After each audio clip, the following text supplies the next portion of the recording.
Was Michael Jackson actually a pedophile? At the very least, he acted wildly inappropriately with kids. Just imagine, for a moment, that he wasn't a world-acclaimed pop star but a middle-aged scoutmaster.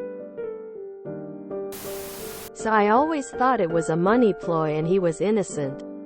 But the last time this question came around I read that Jordan had drawn the skin patterns because of the vitiligo of the underside of Michael's penis and it matched. I don't know about all that, but if that's true it's pretty damning. An argument I find somewhat interesting is that MJ is the bad guy for grooming the parents. But no one ever seems to suggest that the parents put their kids in these situations for their own benefit. As someone who has close links to an organization that helps protect children, there are many cases involving parents who have literally sold their children for sex. You see parents treating kids disgustingly all the time on Reddit, so I don't find it hard to believe that some were actively looking for, and got, a payday. Edited to change the name of the organization to protect anonymity.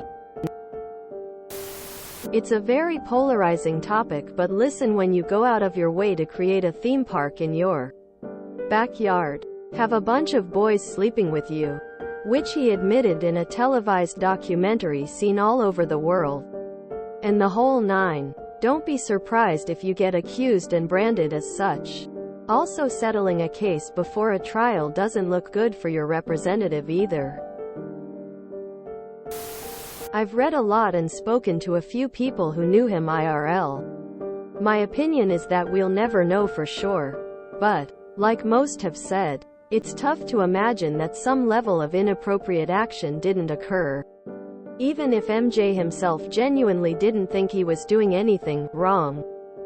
That said, a lot has come out regarding the doc since its release. The anonymous boy who accused him, the Corey's motives. Most if not all have admitted they lied for the money, and aspects of the doc have come into question as well. The secret room they claimed to find was suspicious and not consistent with the accused parameters of what they said was found at the scene. According to witnesses, add in the guy's own lifetime of abuse, his warped sense of social relationships, and his Peter Pan syndrome, and it's not hard to make the leap that he may have just slept in the bed with them without touching them sexually, per se. But the problem is, even if true, that's still inappropriate, and that's why the investigation was most certainly warranted. All in all, who knows? But I think it's important to note all sides of the coin. He was not found guilty on anything either. And these jurors are the people who actually saw all the evidence. Not just the parts that got exacerbated and contorted in the press. So there's that too. It's a tough call and definitely not an open and shut case. We'll never know for sure. Emo. He may not have intended it.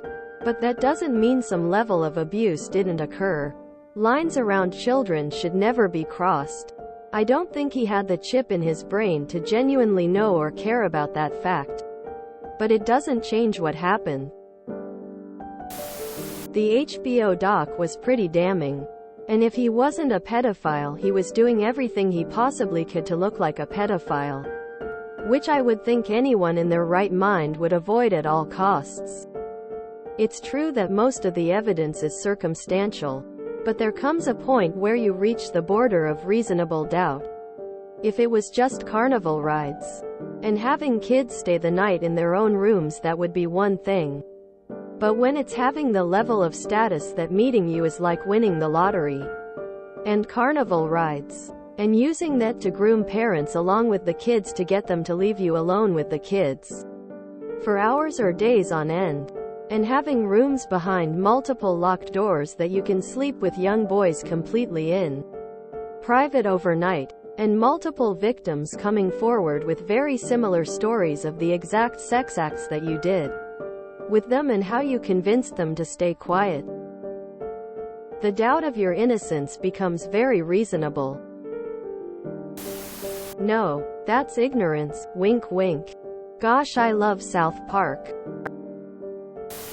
Many years ago, a neighbor of mine was adamant that Michael Jackson was a pedophile.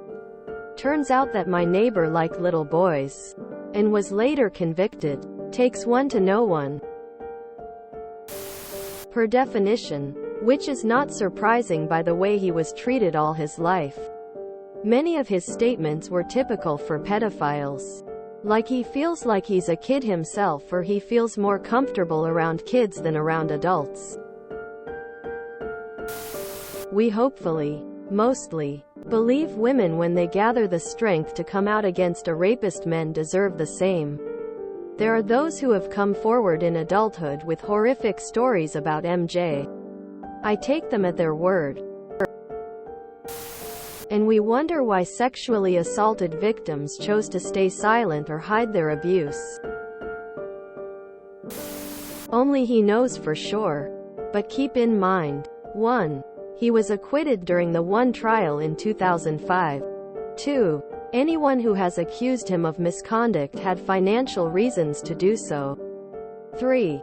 Macaulay Culkin defended him, essentially saying that he was bad at explaining things.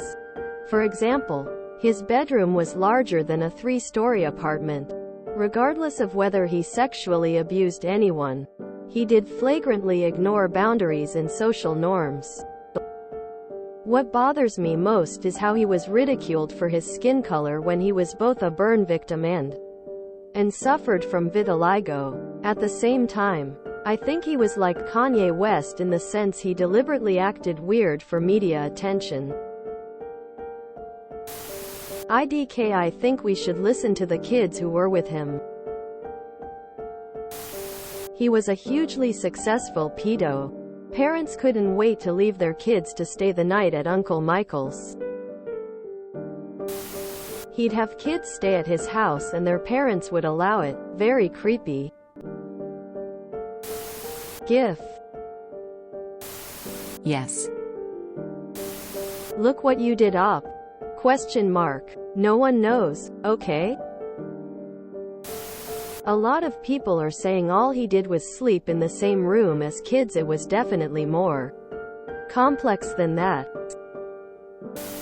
If you enjoyed this video, please check out our playlists full of similar content. TooAfraidToAsk is like doom scrolling for your ears.